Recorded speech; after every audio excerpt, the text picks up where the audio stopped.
తాజా అంశం చూస్తున్నాం. వైసీపీ మాజీ మంత్రులు అంబటి రాంబాబు, విడుదల రజని కాసేపట్లో సత్తెనపల్లి పోలీస్ స్టేషన్లో విచారణకు హాజరవుతారు.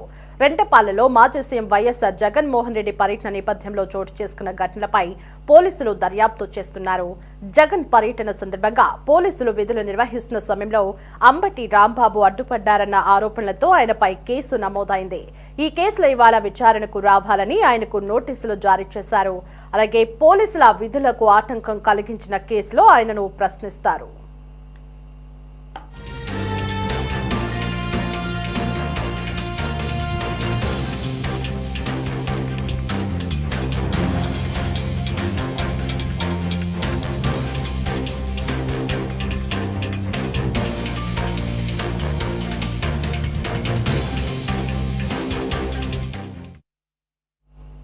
ఇక మరోవైపు జగన్ పర్యటన సమయంలో విధించిన నిబంధనలు ఉల్లంఘించిన ఘటనకు సంబంధించి మాజీ మంత్రి విడుదల రజనీపై కేసు నమోదైంది.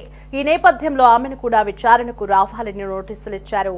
దీంతో పోలీసులు తగిన ఆధారాలతో ఎంక్వైరీ చేస్తారు. ఈ విచారణల నేపథ్యంలో సత్తెనపల్లిలో భారీ భద్రతను కట్టుదిట్టం చేశారు.